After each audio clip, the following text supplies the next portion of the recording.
All right. So in your notes, this is where you're at. You did the Han Dynasty, the fall of it. Okay. And we're starting with Qin Shi Huangdi. Qin Shi what? I think his name is fun. Qin Shi Huangdi.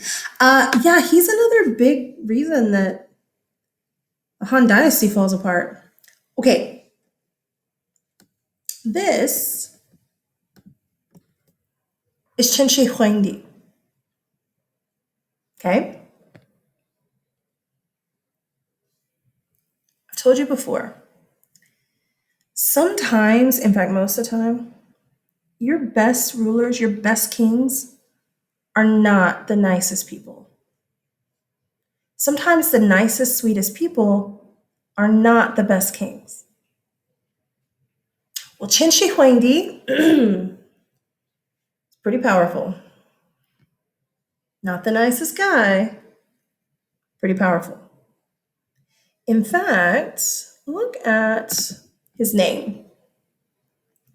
Qin Shi Huangdi. I know. You're like, nah, miss, that's kin. No. Qin. Guys, China gets its name from his family name. He calls it my empire. It's mine. This is China. It belongs to me. It's like if I called my kingdom Sherilinia. It's mine. Okay? That's what he's done with China. China gets its name from his name, his last name, his family name, Qin Shi Huangdi. I think it's fun to say. Qin Shi Huangdi. Qin Shi Huangdi. Qin Shi Huangdi is rough. He's what we call a legalist. Legalism is one of the many Chinese philosophies. Basically, it means harsh, cruel laws are needed to keep people in line. That's it. Harsh, cruel laws are needed to keep people in line. If you're legalist, you believe that the harsher the law, the less likely people are to break it. Why? Well, because if they break that law, we'll break their arm. Not only do harsh, cruel laws exist, but also harsh, cruel punishments. You could say that Hammurabi's Code is a legalist document, not just because it's laws, because legalism, a legalist is the idea that you need harsh, cruel, rough, keep control. Okay? We don't want people choosing for themselves. Oh, I heard something, but it's okay. Okay.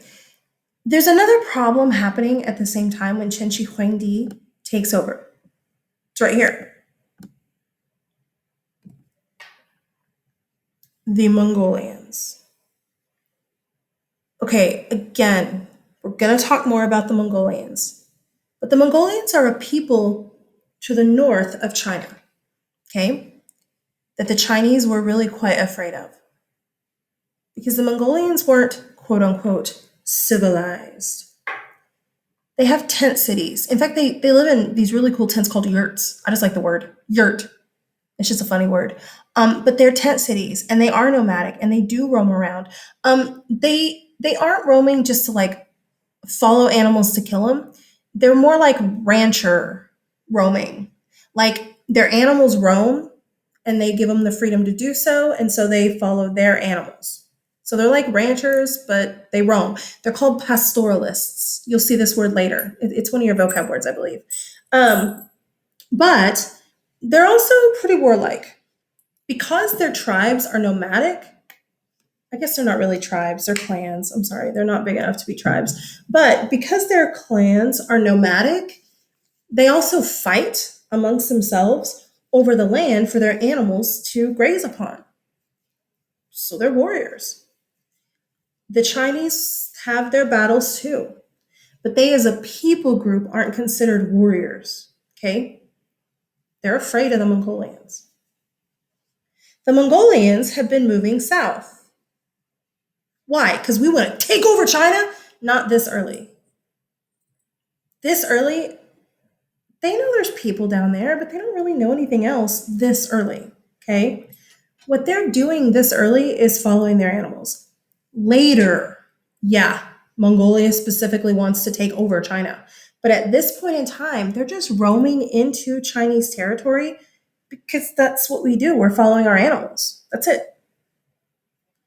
Well, Qin Shi Huangdi is like, this needs to stop because this is my land, China. Qin Shi Huangdi, I don't think I told you, he's considered the first emperor of China. I don't think I put it in the notes. It's not a bad thing to add. But he is considered the first emperor of China. Well, he's not the first person to try and keep Mongolia out of China.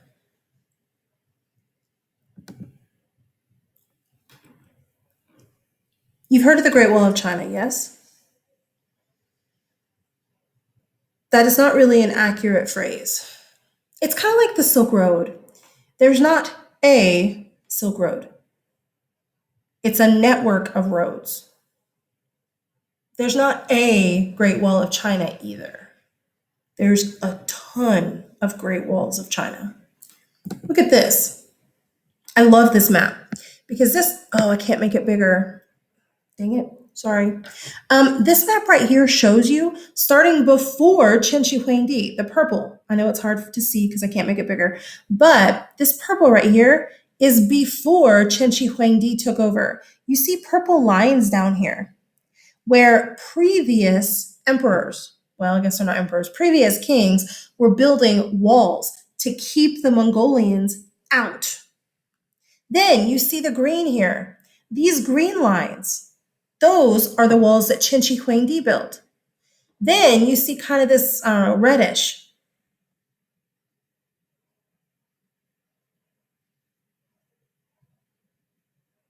Interesting. I went out of order. That's okay. But anyway, then you see Han Dynasty. Then here, the way I won't even teach about them. And then here we have other ones later. Look at this. The Great Wall of China that you know, the modern one, is this dark blue. Can't believe I did it out of order. Sorry. That's this dark one. Do you notice that it's not connected? It's not. It's not one solid wall. This is the wall that Qin Shi Huangdi had built. You look at that and you're like, no, that's just natural. It's not. And do you see the man right here? Do you see him? Right here. There we go. That's a man, so you can kind of get height. Okay? The original Great Wall of China is an earthen wall. It's made of mud, trash. When you hear stories, and I have kids say this kind of stuff all the time, do you know that I heard that there's human bodies in the Great Wall of China? No, not the one you're thinking. This one. Qin Shi Huangdi forced peasants to work on this. He put people on a rotating schedule and they had to build this, okay, to keep the Mongolians out. I mean, it worked okay. It's going to take the Mongolians 1,000 years to conquer China, so it works okay for a while, yeah. But people who died in the making of it, yeah, their bodies were just put in this wall, not the Great Wall you have seen in pictures, okay? Later, the Great Wall will look more like a wall, a brick or stone wall. But that's still not the Great Wall you're used to, is it? Nope. It's not until the Ming Dynasty. Oh, I can't move the picture.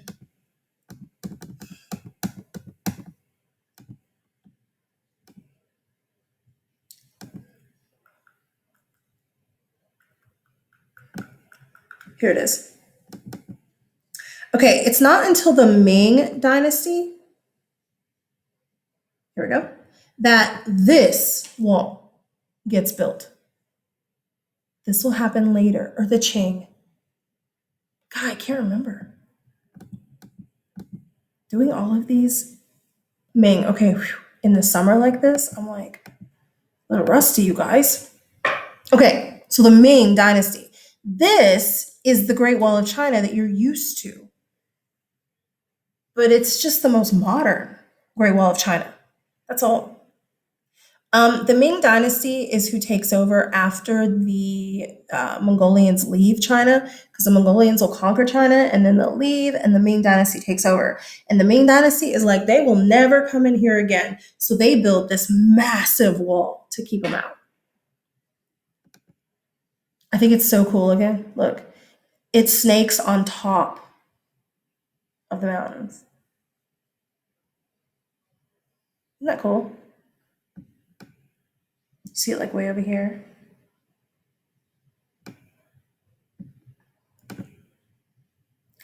Qin Shi Huangdi is also known for something else. He was very concerned about dying. He was concerned about dying because he hadn't treated people very nicely. I mean, he's a legalist king, so he has a lot of people put to death. He is not a nice guy. And he's like, oh my gosh, in the afterlife, I'm not going to have peace at all. At all. All these people who I've had killed are going to come after me in the afterlife. So what do I do? Oh, I know. Qin Shi Huangdi plans his burial, like where he's going to be buried, okay? Mausoleum. It's this big, giant hill. I'll show it to you in a minute. And then it had all this stuff around it. Okay?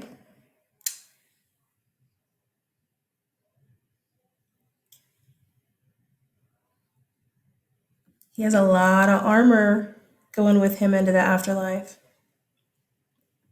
I think this is interesting. He takes figurines like this behind me. See those weird, creepy people back there? Right there, figurines. Yeah? He takes acrobatic figurines into the afterlife. Because again, kind of like Egypt, they believe that whatever you bury with you, you take with you into the afterlife. Well, he wants acrobats. Here, stables. Why would you need stables? Well, for horses. Duh. Sacrificial animals. Oh. A lot of animals are, I don't know why I just said that. A lot of animals are going with them. Bronze chariots, horses.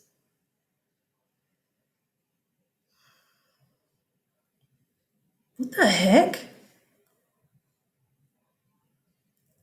A lot of people were sacrificed, again, believing that they would be his servants in the afterlife. Look right here. The people who built this is where they're buried. That's weird.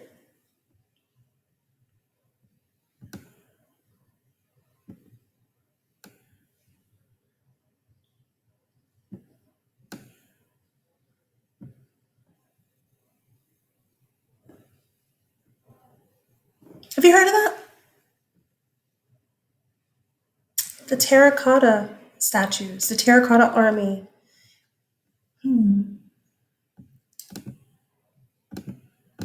Yeah, that's Qin Shi Huangdi's.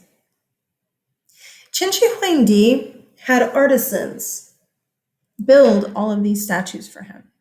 Because just like all this other stuff that he takes into death with him, he believes that this army will protect him in death also.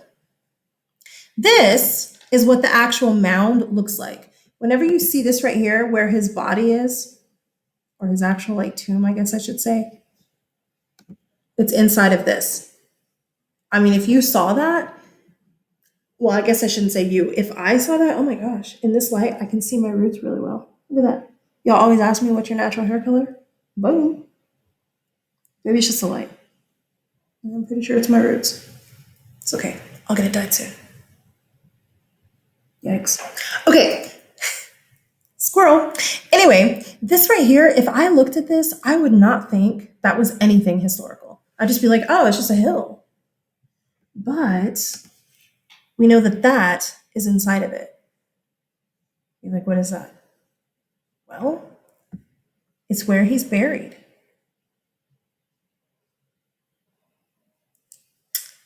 I've heard conflicting things. Several years ago, I was teaching, so I mean, it's been since 2002, but I heard that they were going to go ahead and start getting into his tomb and trying to open it up. Then I heard later, oh, no, we're not, just kidding. The government says no, leave it alone. So I don't know. I don't know if archaeologists are getting in here or if the government has really said no. I don't know. But off to the side, and again, let me point out to you that is this right here. Okay? Way over here. Way over here. See? Is where the statues are, the terracotta statues. Okay? Terracotta is just a type of like clay. A lot of times, you know, if you look at like plant pots, a lot of the time they're kind of a yellowy earthen. Did I say yellow? Orangey earthen color. That's terracotta. If you look at this, do you see this kind of orangey color here? That's what it is. So terracotta is just what they're made out of. Okay, the idea is that he can take all of these statues in death and like, or to with him to death, and like in death, they'll come alive and they'll like protect him. That's kind of the idea. Guys, look how many. I don't even know how many. I don't even know. I don't even know if people know.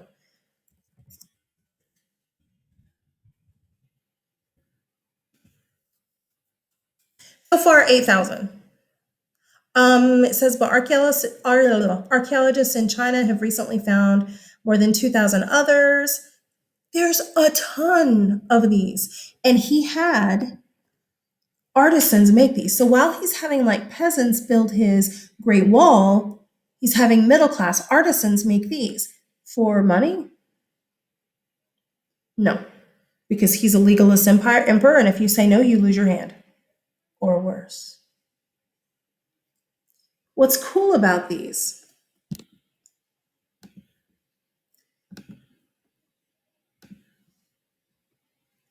Here we go.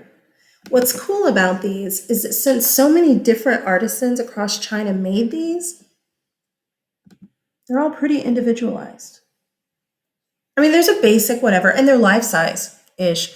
I mean, to you guys that are like over 6 feet, they're not life size. To me, who's 5 foot, they're pretty life size. Okay. But because so many different artisans make them, they're all individualized. They're all unique, which I just love. Like, look, this one does not look the exact same as this one. He does not look the exact same as this one. They're different faces. Isn't that cool? I love that. Look at the faces. Because again, you had like a basic design that you were following. It's like sometimes I have painted the same picture more than once for different people. But they always look a little bit different. I'm not going to get the exact same thing twice. They always look a little bit different. That's how all these are. I think it's so cool. You see all these different faces. Oh, and let me point this out too. Kids ask about this often. They're like, what's happening here? And here, they were holding things, like spears and stuff. Well, I mean, 2,000 years later, the wood has decayed. It's gone. But they were holding things, mostly spears. Here's another type.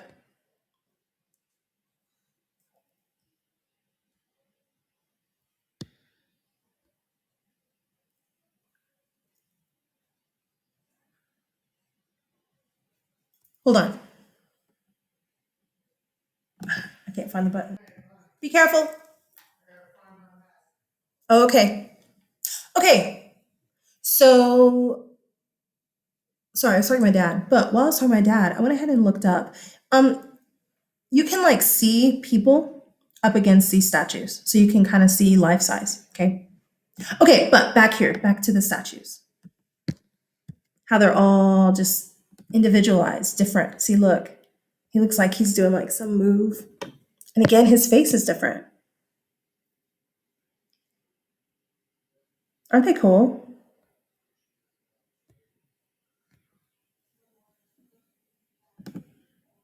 Ooh, horses.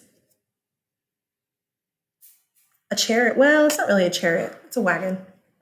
And I mean, we need our umbrellas.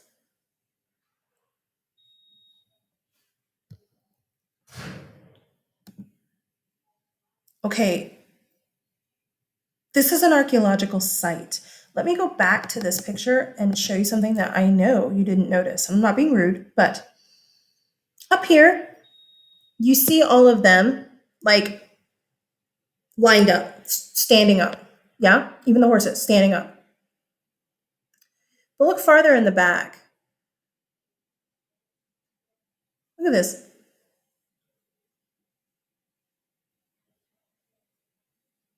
What is that? Well, that's the statues. Guys, there's a lot of earthquakes and stuff in this area. A lot of tectonic action in this area. Those statues fell over years ago. Many of them broke into many pieces. You see a whole lot of them. Here we go. Quite often without heads, broke.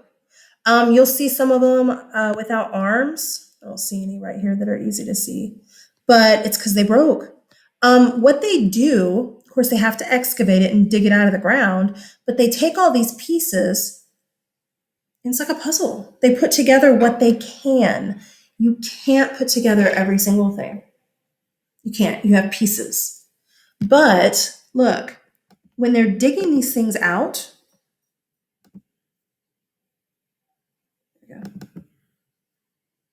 we go. They're in the ground. Do you see this? They have to dig them out. If they haven't fallen over, it's all filled in with dirt over the last 2,000 years. And again, you can just look at these. That face is not the same as that face. Look at the hair. Different. It's just so cool. Broken. These fell. The numbers here, they're like saying this is a place, okay?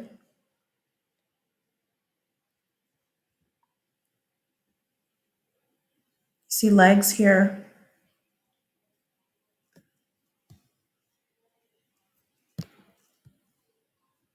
Again, broken. These have fallen over. You salvage what you can.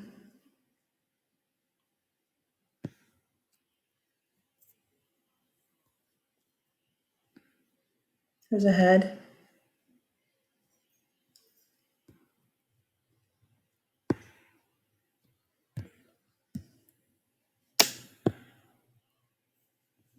He's lost hands, leg. Maybe that's his face. I don't know. Kind of cool, yeah?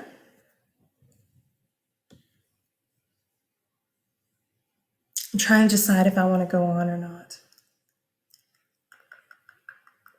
I don't know how long this video is. I'm going to go ahead and stop because I probably, in class, won't have time to do more than Qin Shi Huangdi in one day. So, boom. And we'll start dealing girls with you next.